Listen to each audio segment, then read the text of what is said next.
नमस्कार दोस्तों, स्वागत है एक बार फिर आपके अपने YouTube चैनल जीवा स्टडी पर। मैं वरिष्ठ अध्यापक मुकेश कुमार जंगीड़ आपका स्वागत करता हूं। तो हम जो कलाम की टेस्ट सीरीज देख रहे थे सेकंड ग्रेड के लिए जो ऑफलाइन होती है, आज अपना माइनर टेस्ट 10 है, उसकी दूसरी क्लास है। आज जो ज्यादातर क्वेश्चन रहेंगे वो संविधान और उसकी विशेषता पर आधारित रहेंगे। तो आज का पहला क्वेश्चन है, निम्न में से कौन संविधान सभा की संघ शक्ति समिति के सभापति थे? सभापति मतलब अध्यक्ष, किसके? संघ शक्ति समिति। इसके अलावा एक और थी संघ संविधान समिति। कौन सी? संघ संविधान समिति। ये दोनों समितियां ध्यान रखना, एक जैसे नाम है, लेकिन अगर कंफ्यूज होते हो तो भी कोई बड़ी बात नहीं है। क्यों? क्योंकि दोनों के ही पंडित जवाहरलाल नेहरू थे। ठीक है, संघ शक्ति समिति और संघ संविधान समिति दोनों के जो अध्यक्ष या सभापति थे वो कौन थे?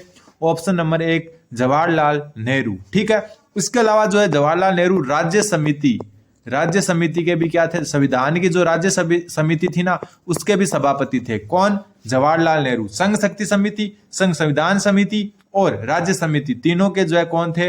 पंडित जवाहरलाल नेहरू। ठीक है, अब बात करते हैं अपन जो है आपकी NR सरकार। नाम क्या है? NR सरकार। इनका ध्यान रखना, ये वित्तीय प्रावधानों पर समिति थी, उसके अध्यक्ष थे। किसकी? वित्तीय प्रावधानों पर समिति। ठीक है, वित्तीय प्रावधानों पर समिति के अध्यक्ष कौन थे? NR सरकार। अब एक और थी जिसका नाम था वित्त एवं स्टॉक समिति।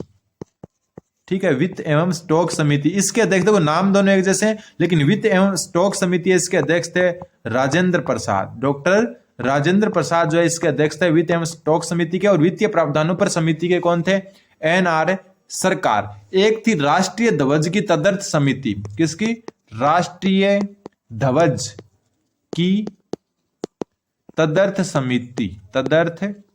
समिति। तो राष्ट्रीय ध्वज की जो तदर्थ समिति थे, इसके भी कौन थे? राजेंद्र प्रसाद। कौन थे?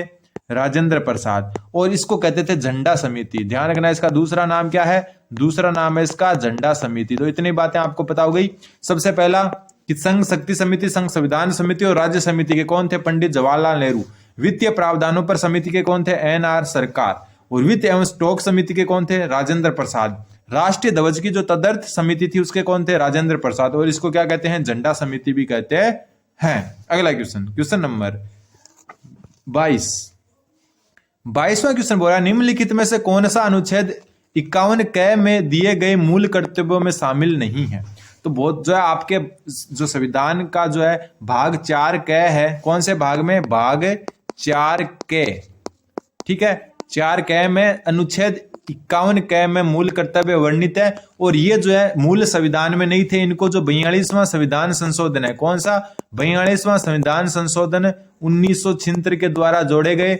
और किस समिति की सिफारिश पर? तो स्वर्ण सिंह समिति की सिफारिश पर। किसकी पर? स्वर्ण सिंह समिति की सिफारिश पर जोड़े गए।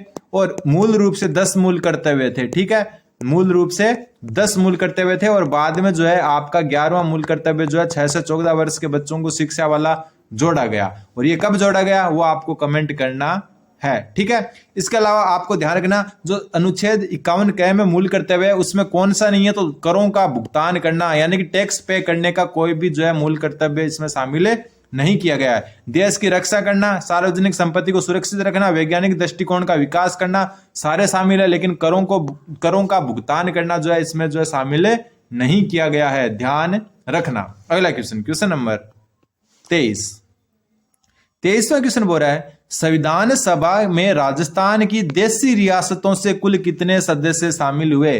तो देखो इस क्वेश्चन को थोड़ा सा बारीकी से समझ लेना। सबसे बात का क्या हो रही है? राजस्थान की देशी रियासतें। तो यहां से जो कुल सदस्य शामिल हुए थे वो 11 हुए थे।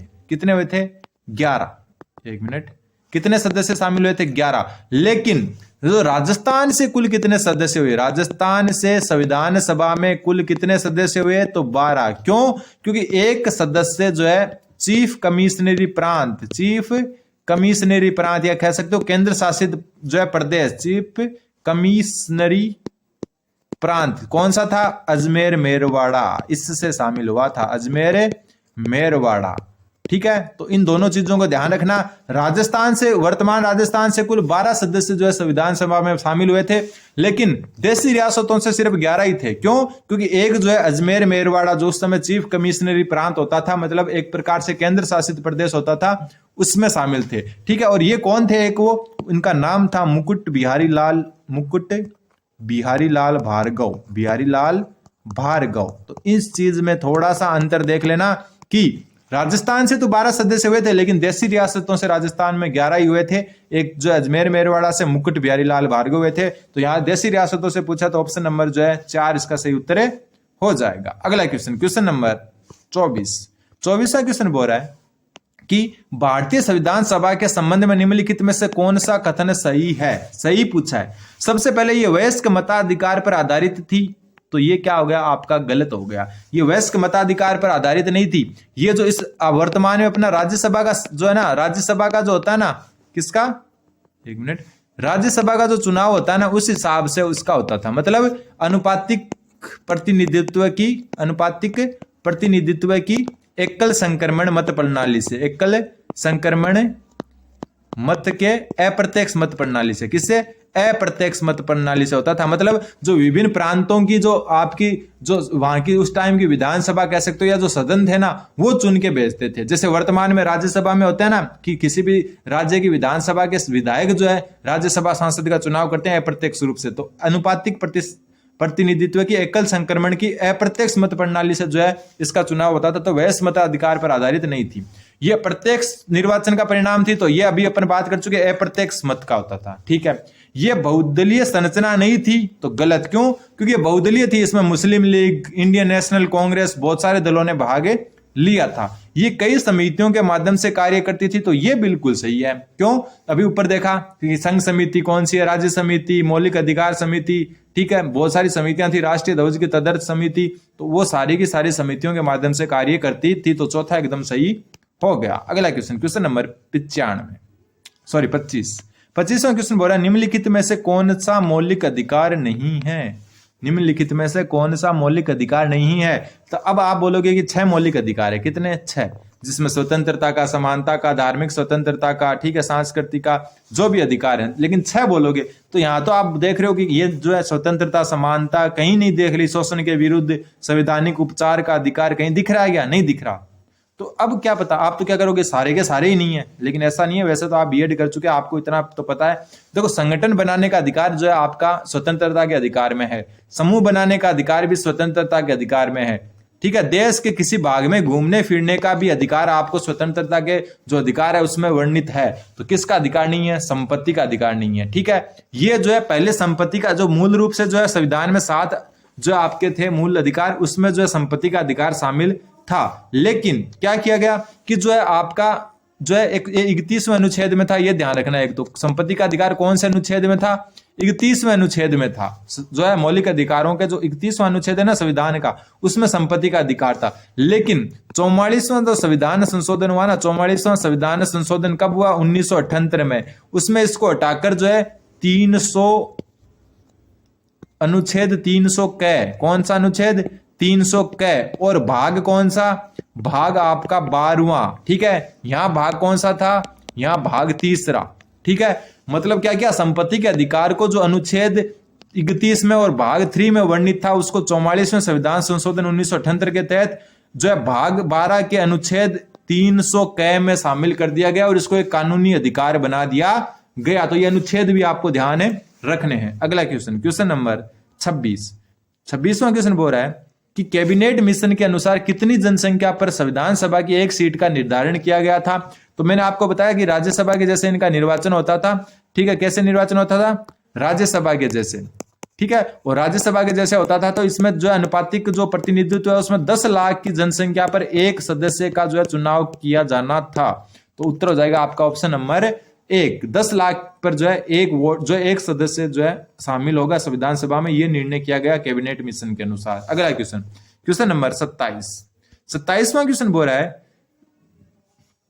कि कैबिनेट मिशन योजना के अंतर्गत चीफ कमिश्नरी प्रांत में शामिल कौन कौन थे?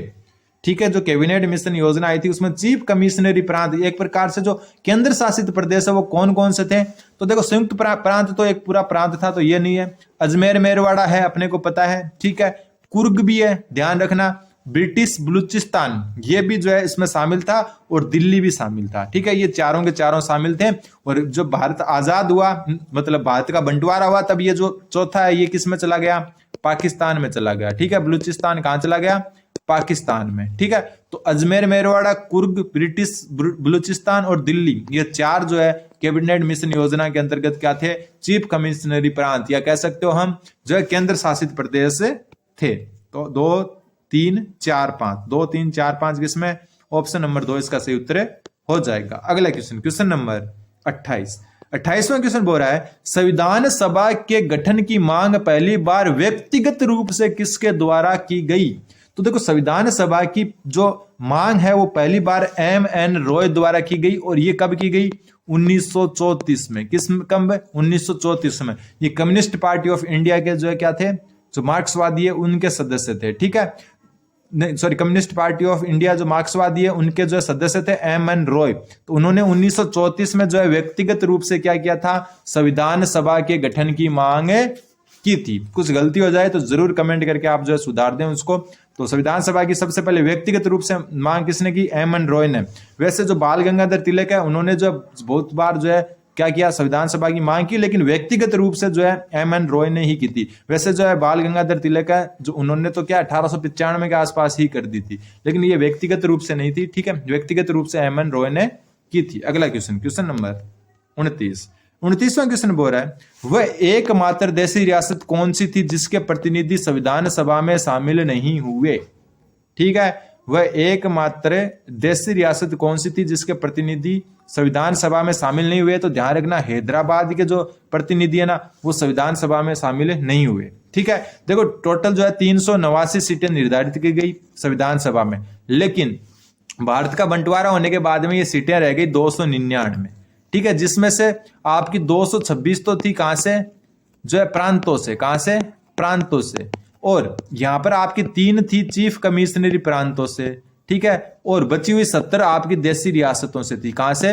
देशी रियासतों से, ध्यान रखना। अब जो प्रांतों से सीटें थी ना, यहां पर सबसे ज्यादा सीट थी संयुक्त प्रांत से। किससे? संयुक्त प्रांत से। और ये सीटें कितनी थी आपकी? 55। कितनी? 55 सीट थी। और आपकी जो देशी रियासतें थी इसमें सबसे ज्यादा जो है वो हैदराबाद से ही सीट थी, और हैदराबाद से सीट थी टोटल 16, ठीक है। लेकिन हैदराबाद ने क्या है? संविधान सभा में भाग ही नहीं लिया। इस कारण जो दूसरी सबसे बड़ी जो देशी रियासत थी मैसूर, जहां से 7 सीटें थी। तो अब क्वेश्चन ये आ जाए ना कि संविधान में शामिल होने वाली सबसे बड़ी जो है रियासत कौन सी थी? तो मैसूर, 7 सदस्य शामिल हुए थे। वैसे हैदराबाद थी लेकिन शामिल नहीं हो पाई हैदराबाद, इसलिए जो हैदराबाद को काउंट नहीं करेंगे। और मैसूर के जो 7 सदस्य हुए थे। और वैसे संयुक्त प्रांत जो है वो प्रांतों में सबसे ज्यादा सीटें यहीं थी। अगला क्वेश्चन, क्वेश्चन नंबर 30। 30वां क्वेश्चन बोल रहा है कि संविधान सभा के संदर्भ में निम्नलिखित कथनों पर विचार करो और सत्य कथन बताना है। सबसे पहली बात तो कि जो है संविधान सभा की प्रथम बैठक में 9 महिलाएं शामिल थी, तो बिल्कुल सही है। टोटल कितनी महिलाएं थी? 15 महिलाएं थी। टोटल जो है संविधान सभा में कितनी महिलाएं थी? 15 महिला थी। उसमें से 9 महिलाओं ने जो है प्रथम बैठक जो कब हुई? 9 दिसंबर 1946 को। कब हुई? 9 दिसंबर 1946 को संविधान सभा की प्रथम बैठक हुई, ठीक है। प्रथम बैठक हुई। इसमें किसने भाग लिया? 9 महिलाओं ने भाग लिया 15 में से। फिर JB कृपलानी संविधान सभा में प्रथम जो है वक्ता यानी भाषण देने वाले प्रथम कौन थे? JB कृपलानी, ठीक है। और जो है आपको पता है जो प्रथम अस्थायी अध्यक्ष कौन थे? सच्चिदानंद सिन्हा। कौन थे? सच्चिदानंद सिन्हा जो थे ये क्या थे? प्रथम जो है अस्थायी अध्यक्ष थे। कौन थे? अस्थायी अध्यक्ष। 9 दिसंबर को जब पहली बैठक हुई तो सच्चिदानंद सिन्हा को क्या बनाया गया? अध्यक्ष बनाया गया, लेकिन अस्थायी अध्यक्ष, ठीक है। JB कृपलानी ने प्रथम जो है वक्ता के रूप में जो है भाषण दिया। और 9 दिसंबर 1946 को जो है प्रथम बैठक हुई और 9 महिलाओं ने ही भाग लिया। फिर इसकी दूसरी बैठक में राजेंद्र प्रसाद को संविधान सभा का अध्यक्ष निर्वाचित किया गया, तो गलत है। जो राजेंद्र प्रसाद है ना, इनको अध्यक्ष निर्वाचित किया गया आपका जो है 11 दिसंबर 1946 को, ठीक है। कब किया गया? 1946 को। जब ये 9 दिसंबर को प्रथम बैठक हुई, 10 दिसंबर को दूसरी हुई और ये तीसरी बैठक थी। कौन सी बैठक थी? तीसरी। तो यहां पर दूसरी बैठक ना होकर कौन सा होगा? तीसरी बैठक होगा। ठीक है, तो ये गलत हो गया। 11 दिसंबर को जो इनको अध्यक्ष बनाया था गया था, जो तीसरी बैठक थी। तो पहला और दूसरा सही है, पहला और दूसरा, तो ऑप्शन नंबर 1 सही है, बाकी जो है गलत है। अगला क्वेश्चन, क्वेश्चन नंबर 31। 31वां क्वेश्चन बोल रहा है, निम्नलिखित में से किसे राष्ट्रीय ध्वज पर तदर्थ समिति का सभापति बनाया गया? ऊपर पहले क्वेश्चन में पढ़कर आ गए, कौन था? राजेंद्र प्रसाद, भारत के प्रथम राष्ट्रपति। ठीक है, प्रथम राष्ट्रपति जो थे राजेंद्र प्रसाद, उनको जो है राष्ट्रीय ध्वज पर तो तदर्थ समिति थी, या हम कह सकते हो झंडा समिति, उसका जो है सभापति या अध्यक्ष बनाया गया। अगला क्वेश्चन, क्वेश्चन नंबर 32। 32वां क्वेश्चन बोला, निम्न में से संविधान सभा में एकमात्र मुस्लिम महिला कौन थी? तो बात कर चुके, टोटल कितनी थी? 15 महिला, जिसमें से 9 ने क्या लिया? भाग लिया। ठीक है, और जो है बेगम एजाज रसूल, कौन? बेगम एजाज रसूल जो है एकमात्र क्या थी? मुस्लिम महिला थी। नाम क्या है? ध्यान रखना, बेगम एजाज रसूल, संविधान सभा में एकमात्र मुस्लिम महिला बेगम एजाज रसूल। और इनका जो मैं थोड़ा सा आपको बता देता हूं, जो बेगम जो आपकी एजाज रसूल थी, वो कहां से निर्वाचित थी? तो देखो, ये जो आपकी निर्वाचित थी, ये संयुक्त प्रांत से। कहां से? संयुक्त प्रांत से। ठीक है, और एक ध्यान रखना, एनी मस्किरिनी, ये जो है जो है एकमात्र मनोनयन महिला, एकमात्र, एक मिनट, एकमात्र मनोनयन या मनोनीत महिला। ठीक है, संविधान में भाग लेने वाली एकमात्र मनोनीत महिला थी एनी मस्किरिनी। और इनको जो कहां से जो है इनको मनोनीत किया गया? तो इनको किया गया त्रावणकोर कोच्चि से। कहां से? त्रावणकोर कोच्चि से जो है इनको मनोनीत किया गया। तो दोनों चीजें आपको ध्यान रखनी है। अगला क्वेश्चन, क्वेश्चन नंबर 33। 33वां क्वेश्चन बोल रहा है आपके कि सही जो है जो दिए गए हैं उसको सही सुमेलित करना। एक तरफ संविधान सभा के सदस्य और एक तरफ संबंधित रियासत, ये राजस्थान के हैं। तो ध्यान रखना, सबसे पहले आपका आता है सरदार सिंह। ठीक है, सरदार सिंह खेतड़ी से जो है क्या हुए थे? निर्वाचित हुए थे। तो ये जो मतलब एक प्रकार से जो देसी रियासत है वहां से जो है मनोनीत किए गए थे। ठीक है, देसी रियासतों से सभी मनोनीत हुए थे, तो ये सही है, पहले का पहला हो गया। फिर अब बलवंत सिंह मेहता, नाम से ही पता चल रहा है ये उदयपुर से क्या हुए थे? जो है मनोनीत हुए थे, या देसी रियासतों से जो है इसको संविधान सभा में भेजा। फिर ये दो नाम अलग है, क्योंकि आपको बलवंत सिंह मेहता का तो पता है उदयपुर से संबंधित है। रामचंद्र उपाध्याय, नाम क्या है? रामचंद्र उपाध्याय, और ये थे आपके अलवर से। ठीक है, ये देखो दोनों अक्षर ध्यान रखना, उपाध्याय अलवर। ठीक है, राज बहादुर कहां से थे? भरतपुर से। ये दो उल्टे कर दिए। ठीक है, रामचंद्र उपाध्याय अलवर से और राज बहादुर आपके भरतपुर से। ठीक है, इनका नाम ध्यान रखना। एक दलेल सिंह का नाम ध्यान रखना, दलेल सिंह। दलेल सिंह थे आपके कोटा से। कुछ नाम तो देखो आपको याद रह सकते हैं। और एक अपन बात कर चुके मुकुट बिहारी लाल यादव, सॉरी भार्गव, मुकुट बिहारी लाल भार्गव जो है अजमेर से, एकमात्र जो है संयुक्त जो चीफ कमिश्नर प्रांत थे उससे संबंधित थे। देखो आपको पता है हीरालाल शास्त्री जयपुर से होंगे, जयनारायण व्यास आपके कहां से होंगे? जोधपुर से होंगे। और जो है आपके माणिकलाल वर्मा जो है कहां से होंगे? उदयपुर से होंगे। ये तो नॉर्मल नाम है, लेकिन ये नाम जो है कुछ अलग नाम है, तो इनको थोड़ा सा ध्यान रखना है आपको। एक Gokullal Osawa, Gokullal Osawa, Gokullal Osawa, या गोकुललाल ओसावा कहां से थे? तो देखो गोकुललाल ओसावा आपके शाहपुरा से। ठीक है, शाहपुरा भीलवाड़ा ये। ठीक है, शाहपुरा से थे। इसके अलावा जसवंत सिंह बीकानेर से थे। कहां से? जसवंत सिंह बीकानेर से, बीकानेर से। तो इनका जो है सबका ध्यान आपको रखना है। अगला क्वेश्चन, क्वेश्चन नंबर 34। 34वां क्वेश्चन बोल रहा है, डॉक्टर राजेंद्र प्रसाद को राष्ट्रपति के रूप में कब चुना गया? तो देखो डॉक्टर राजेंद्र प्रसाद है, इनको जो है राष्ट्रपति के तौर पर संविधान लागू होने से 2 दिन पहले, यानी कि देखो ज्यादातर कंफ्यूज किसमें हो गया आप? 26 जनवरी और 24 जनवरी 1950। तो ध्यान रखना, उन दो जो आपका ऑप्शन 2 है, 24 जनवरी 1950 को क्या कर दिया गया? राजेंद्र प्रसाद जो है, डॉक्टर राजेंद्र प्रसाद, उनको प्रथम राष्ट्रपति के रूप में चुना गया। और 26 जनवरी को क्या हुआ? संविधान पूर्ण रूप से लागू हुआ। संविधान लागू हुआ, पूर्ण रूप से लागू हुआ। ठीक है, वैसे संविधान जो है 26 नवंबर 1949 को जो है बना दिया गया। और इसके 16 अनुच्छेदों को जो है लागू कर दिया गया। कितने अनुच्छेदों को? 16 अनुच्छेद इसी दिन से लागू हो गए। किस दिन से? 26 नवंबर 1949 को ही 16 अनुच्छेद क्या हो गए, लागू हो गए। लेकिन बाकी जो बचा हुआ संविधान है वो आपका 26 जनवरी 1950 को लागू हुआ और राजेंद्र प्रसाद को राष्ट्रपति जो है 24 जनवरी 1950 को ही बना दिया गया। ठीक है, अगला क्वेश्चन है क्वेश्चन नंबर 35। 35वां क्वेश्चन बोल रहा है अंतरिम संसद के रूप में संविधान सभा की प्रथम बैठक कब आयोजित की गई। तो देखो जैसे ही जो है भारत आजाद हुआ, जो संविधान सभा थी ना उसको अंतरिम जो है संसद में बदल दिया गया। ठीक है, और अंतरिम संसद में बदलने के बाद में जो है ये जो है जब तक संविधान लागू नहीं हुआ था ना तब तक ये अंतरिम संसद के रूप में रही और उसके बाद में जो है इसको क्या कर दिया गया, भंग कर दिया गया या फिर इसको क्या कर दिया गया, समाप्त कर दिया गया। ठीक है, तो सबसे पहले संविधान सभा थी, फिर अंतरिम संसद और संविधान सभा दोनों के रूप में कार्य किया और फिर जो है आपका किसके रूप में कार्य किया, सिर्फ और सिर्फ अंतरिम सांसद। तो देखो आपको 3 डेट याद रखनी है, कौन कौन सी मैं आपको थोड़ा सा क्लियर कर देता हूं। ठीक है, तो देखो 35वें क्वेश्चन में देखो आप सबसे पहले तो है कि जो है आपकी ये कब है, 9 दिसंबर को इसकी पहली बैठक हुई 1946 को। इस डेट से लेकर, किस डेट से, 9 दिसंबर 1946 से लेकर 17 नवंबर 1947। ठीक है, इस दौरान ये जो है संविधान सभा के रूप में कार्य करती है। किसके रूप में, संविधान सभा के रूप में कार्य करती है। कौन, संविधान सभा। फिर इसकी 17 नवंबर 1947, भारत आजाद हो चुका है लेकिन संविधान जो है अभी बन रहा है। ठीक है, यहां से लेकर कब से, 17 नवंबर 1947 से लेकर जो है आपका जो है 24 जनवरी 1950 तक जो है इसने जो है संविधान सभा और प्लस में जो है अंतरिम संसद के रूप में कार्य किया। किसके रूप में, अंतरिम संसद के रूप में कार्य किया।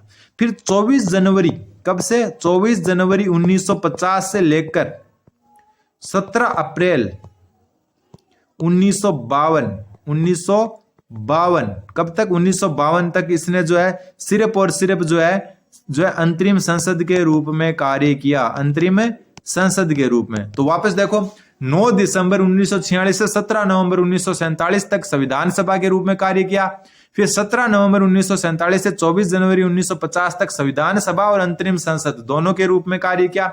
24 जनवरी 1950 से 17 अप्रैल 1952 तक अंतरिम संसद के रूप में कार्य किया और फिर 1952 में जो प्रथम आम चुनाव हुए थे उसके बाद में जो है इसको क्या कर दिया गया, बंद कर दिया गया या समाप्त कर दिया गया। तो जो है अंतरिम संसद के रूप में प्रथम बैठक कब हुई, तो 17 नवंबर 1947 को हुई। ये सारी डेट आपको याद रखनी है। अगला क्वेश्चन, क्वेश्चन नंबर 36वां क्वेश्चन बोल रहा है किसके द्वारा संविधान सभा को हिंदुओं का निकाय कहा गया। तो देखो संविधान सभा को हिंदुओं का निकाय किसने कहा, तो विस्काउंट साइमन ने कहा। इंपॉर्टेंट क्वेश्चन बनता है, विस्काउंट साइमन ने जो है संविधान सभा को हिंदुओं का निकाय कहा। ठीक है, अब एक नाम है ग्रेनविल ऑस्टिन।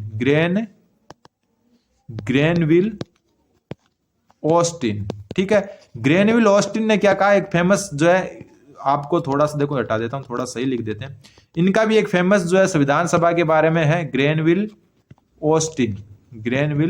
ऑस्टिन। इन्होंने क्या कहा कि कांग्रेस जो है संविधान सभा ही, देखो क्या बोला इन्होंने कि संविधान सभा ही कांग्रेस है, संविधान सभा ही कांग्रेस है, संविधान सभा ही क्या है, कांग्रेस है और कांग्रेस ही भारत है। क्या बोला, कांग्रेस ही भारत है, यह बात बोली थी ग्रेनविल ऑस्टिन ने। तो इसको भी थोड़ा सा ध्यान रखना। हिंदुओं का निकाय संविधान सभा को विस्काउंट साइमन ने कहा और ग्रेनविल ऑस्टिन ने क्या बोला कि संविधान सभा ही कांग्रेस है और कांग्रेस ही भारत है। यह बात बोली किसके लिए, संविधान सभा के लिए, ग्रेनविल ऑस्टिन ने। अगला क्वेश्चन, क्वेश्चन नंबर 37वां क्वेश्चन बोल रहा है कि भारत की अंतरिम सरकार में सम्मिलित मंत्रियों व विभागों के संदर्भ में असंगत कथन का चुनाव करें या असंगत विकल्प का चुनाव करें। जो भारत की अंतरिम सरकार थी उसमें जो नरसिंह विष्णु गाडगिल,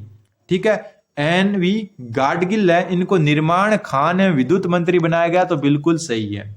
फिर कैसी नियोगी, इनको राहत एवं पुनर्वास मंत्री बनाया गया, तो बिल्कुल सही है। फिर आते हैं बलदेव सिंह, तो इनको क्या रक्षा मंत्री बनाया गया, तो बिल्कुल सही है। फिर आते हैं श्यामा प्रसाद मुखर्जी, इनको क्या बनाया गया, इनको स्वास्थ्य मंत्री नहीं बनाया गया, श्यामा प्रसाद मुखर्जी को बनाया गया उद्योग एवं आपूर्ति मंत्री, उद्योग एवं आपूर्ति मंत्री। ठीक है, और गलत बताना था तो गलत कौन सा हो गया आपके ऑप्शन नंबर 4 इसका सही उत्तर हो जाएगा, क्योंकि अपने को असंगत बताना था। फिर स्वास्थ्य मंत्री किसको बनाया गया? स्वास्थ्य मंत्री जो आपके बनाया गया वो बनाया गया राजकुमारी अमृत कौर को। राजकुमारी अमृत कौर को जो है स्वास्थ्य मंत्री बनाया गया। तो ये जो है इसका सही उत्तर होगा। स्वास्थ्य मंत्री कौन? राजकुमारी अमृत कौर, और श्यामा प्रसाद मुखर्जी उद्योग एवं आपूर्ति मंत्री थे। ठीक है, एक नाम फेमस ध्यान रखना, जगजीवन राम। जगजीवन राम, जगजीवन राम को क्या बनाया गया? तो इनको श्रम मंत्री बनाया गया। क्या बनाया गया? श्रम मंत्री। तो ये भी आपको ध्यान रखना है। क्वेश्चन नंबर 38वां क्वेश्चन बोल रहा है संविधान सभा के बारे में आपको सत्य कथन बताना है। सबसे पहले भारतीय संविधान के प्रारूप पर 114 दिन तक विचार किया गया और 168 दिन बैठकें चली, तो गलत है। 114 दिन विचार किया गया सही है, लेकिन बैठकें सिर्फ और सिर्फ 165 दिन चली। 165 दिन क्या चली? बैठकें चली, तो ये गलत हो गया। फिर आपका संविधान सभा की कार्रवाई व रिकॉर्ड को कॉन्स्टिट्यूएंट असेंबली डिबेट नाम से 12 खंडों में प्रकाशित किया गया। तो इंपोर्टेंट बनता है, अलग से याद रख लेना। कितने खंडों में? 12 खंडों में। फिर सन 2015 से प्रतिवर्ष 26 नवंबर को संविधान दिवस मनाया जाता है, तो बिल्कुल सही। ठीक है, एक अपना गणतंत्र दिवस है जो 26 जनवरी को मनाया जाता है, लेकिन 2015 से जो 26 नवंबर है जिस दिन संविधान बनकर तैयार हुआ था उसको संविधान दिवस के रूप में मनाया जा रहा है। और इस दिन मैं आपको बता चुका 1949 को जो है इस दिन 16 अनुच्छेद लागू हो चुके थे। कितने अनुच्छेद? 16 अनुच्छेद लागू हो गए थे। अगला क्वेश्चन, क्वेश्चन नंबर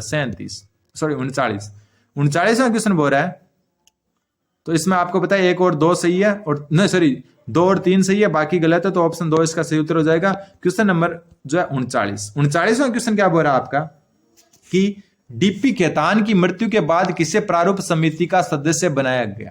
तो देखो, संविधान की समीक्षा के लिए प्रारूप समिति का गठन किया गया, और प्रारूप समिति का गठन किया गया आपका 29 अगस्त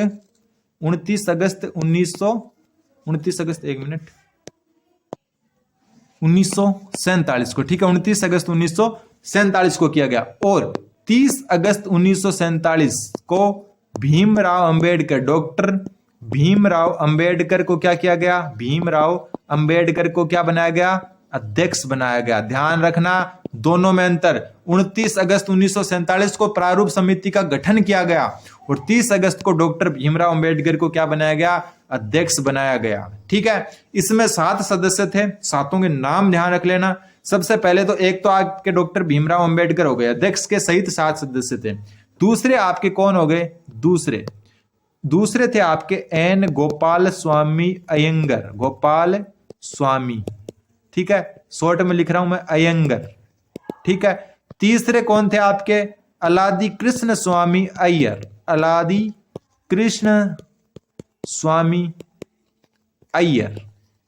ठीक है, चौथे आपके कौन थे? के एम मुंशी। कौन थे? के एम मुंशी। पांचवें आपके थे सैयद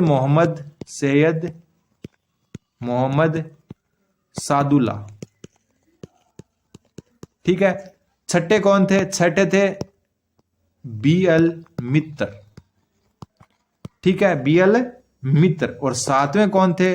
DP खेतान। ये 7 सदस्य थे। ठीक है, अब जो है ना 2 क्वेश्चन यहां से मोस्ट बनते हैं। सबसे पहला तो DP खेतान की क्या हो गई थी? मृत्यु हो गई थी। क्या हो गई थी? DP खेतान की क्या हो गई थी? मृत्यु हो गई। और DP खेतान की मृत्यु के बाद में TT कृष्णमाचारी को जो है नया सदस्य बनाया गया। किसको? TT कृष्णमाचारी को। फिर जो BL मित्र है ना, इन्होंने क्या दे दिया? इस्तीफा दे दिया। इन्होंने क्या दे दिया? इस्तीफा दे दिया। और इनका इस्तीफा देने के बाद में जो है आपके एन माधव राव क्या बने? सदस्य बने। ठीक है, इस्तीफे के बाद में कौन बने? BL मित्र के इस्तीफे के बाद में एन माधव राव। और DP खेतान की मृत्यु के बाद TT कृष्णमाचारी जो है इसके जो है सदस्य बने। अगला क्वेश्चन, क्वेश्चन नंबर 40वां बोला, निम्न में से कौन संविधान सभा का सदस्य नहीं होते हुए भी संविधान सभा की समितियों के अध्यक्ष रहे? ठीक है, 5 लोग ऐसे थे। कितने? 5, जो संविधान सभा के तो सदस्य नहीं थे, लेकिन फिर भी जो संविधान सभा की समितियां थी ना उनके अध्यक्ष थे। वो कौन कौन से हैं? तो देखो, सबसे पहले थे एस के दर जो भाषाई प्रांत आयोग के अध्यक्ष थे। फिर उषानाथ सेन जो आपके जो है प्रेस दीर्घा समिति के क्या थे? अध्यक्ष थे। एक थे एस वरदाचारी, ये आपके नागरिकता तदर्थ जो समिति है उसके क्या थे? अध्यक्ष थे। तो उपयुक्त सभी इसका सही उत्तर हो जाएगा। इनके अलावा दो और बचते हैं, जो एक तो है आपके एच.सी. मुखर्जी। कौन है? एच.सी. मुखर्जी, एच.सी. मुखर्जी। और दूसरे जो है आपके कौन है, वो है आपके, एक मिनट, एच.सी. मुखर्जी नहीं है, थोड़ा सा गलत बता दिया मैंने, बी.एन. राव थे। ठीक है, कौन थे? बी.एन. राव। और पांचवें थे आपके निर्लिन रजन सरकार, निर्लिन रजन सरकार। तो ध्यान रखना, 5 ऐसे जो है लोग थे जो संविधान सभा के तो सदस्य नहीं थे, लेकिन उनकी समितियों के अध्यक्ष थे। एस के दर, उषानाथ सेन, एस वरदाचारी, बी.एन. राव और रजन सरकार, निर्लिन रजन सरकार। ये 5 लोग ऐसे थे जो संविधान सभा में शामिल नहीं होते भी उसकी समितियों के अध्यक्ष थे। अगला क्वेश्चन, क्वेश्चन नंबर 41वां क्वेश्चन बोल रहा है, निम्नलिखित में से संविधान सभा का अस्थायी उपसभापति कौन था? तो आपको ऊपर में बता चुका, अस्थायी जो उपसभापति, एक तो जो है आपका सभापति होता है, एक होता है अस्थायी उपसभापति। तो देखो अस्थायी जो उपसभापति है वो कौन था? तो प्रथम जो आपको संविधान सभा का जो बैठक हुई 9 दिसंबर 1946 को, उसमें जो प्रथम अस्थायी उपसभापति थे वो फ्रैंक एंथनी थे। कौन थे? Frank Anthony. और जो अस्थायी आपके सभापति कौन थे? तो सभापति कौन थे? अस्थायी सभापति, अस्थायी सभापति वो थे आपके डॉक्टर सच्चिदानंद सिन्हा, सच्चिदानंद सिन्हा। ठीक है, फिर आपके जो है स्थायी सभापति कौन थे? तो सभापति तो आपको पता है कौन थे, इसके संविधान सभा के सभापति कौन थे? आपके राजेंद्र प्रसाद। कौन थे? राजेंद्र प्रसाद। और इसके फिर उप अध्यक्ष या उप सभापति 2 हुए, उप सभापति 2 बने, उसके स्थायी उप सभापति जो है 2 बने। कौन कौन? एक तो आपके एच.सी. मुखर्जी। कौन? एच.सी. मुखर्जी। और एक बने आपके वीटी कृष्णमाचारी, वीटी कृष्णमाचारी। तो ये ध्यान रखना, संविधान सभा के अस्थायी उपसभापति फ्रैंक एंथनी और अस्थायी सभापति कौन? सच्चिदानंद सिन्हा। स्थायी सभापति राजेंद्र प्रसाद और उप सभापति स्थायी थे एच.सी. मुखर्जी और वीटी कृष्णमाचारी। अगला क्वेश्चन, क्वेश्चन नंबर 42वां क्वेश्चन बोल रहा है, मूल संविधान के संदर्भ में सही संख्यात्मक मानों का चयन करें। तो जो मूल संविधान था ना, उसमें 8 अनुसूची, 22 भाग और 395 अनुच्छेद थे। तो ऑप्शन नंबर 1 इसका सही उत्तर हो जाएगा। ध्यान रखना, 8 अनुसूची, 22 भाग व 395 अनुच्छेद। और वर्तमान में आपको पता है अनुसूचियां 12 हो गई है और भाग कितने हो गए हैं? 25। ठीक है, और ये जो वर्तमान का ये सिस्टम है, ये देखो 395 से ज्यादा अनुच्छेद है, लेकिन उन अनुच्छेदों को जो इनमें ही शामिल किया गया, तो मुख्यतः 395 अनुच्छेद है वर्तमान में भी। तो 12 अनुसूची, 25 भाग व 395 अनुच्छेद वर्तमान में है।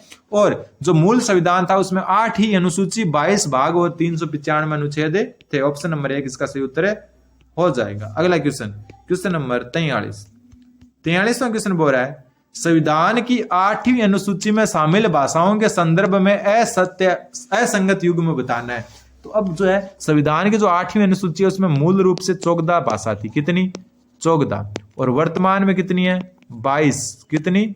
वर्तमान में कितनी है? 22 भाषा है। ठीक है, वर्तमान में कितनी है? 22 भाषा है। ठीक है, अब बात आती है कि कौन सा शामिल नहीं है। तो 22 भाषाओं को याद कैसे रखेंगे? तो पता कैसे चलेगा? तो देखो एग्जामिनर आपके माइंड से खेलता है। ध्यान रखना, अंग्रेजी जो भाषा है ना, अंग्रेजी, वो संविधान की 8वीं अनुसूची में है ही नहीं। ठीक है, मस्त, सबसे मस्त बात है।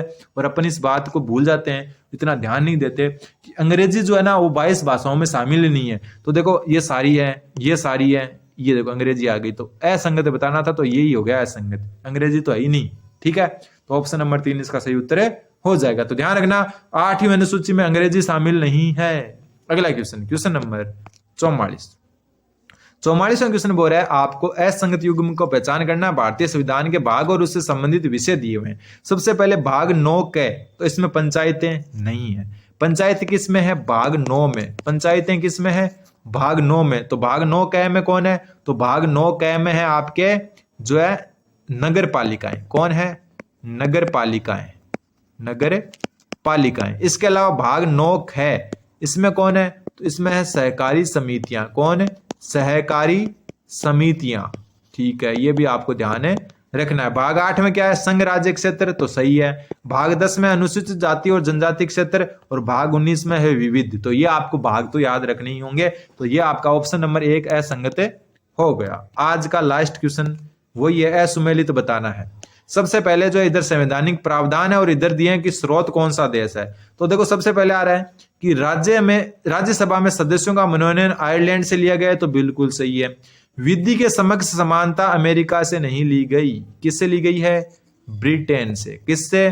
ब्रिटेन से। तो यही आपका क्या हो गया? सही हो गया। ठीक है, क्योंकि अपने को असुमेलित बताना था, तो असुमेलित हो गया। दूसरा, विधि के समक्ष समानता ब्रिटेन से, अमेरिका से इसका ही जैसा लिया गया है विधि का समान संरक्षण, विधि का समान संरक्षण, समान संरक्षण ये दिया गया है अमेरिका से। ध्यान रखना, दोनों एक जैसे दिखते हैं लेकिन अलग अलग है। संघीय व्यवस्था कनाडा से और गणतांत्रिक जो व्यवस्था है वो फ्रांस से। तो ऑप्शन 2 इसका सही उत्तर हो गया। तो आज के क्लास में बस इतना ही। चैनल जीवा स्टडी पे बने रहें। धन्यवाद। बने रहें जीवा स्टडी के साथ। धन्यवाद।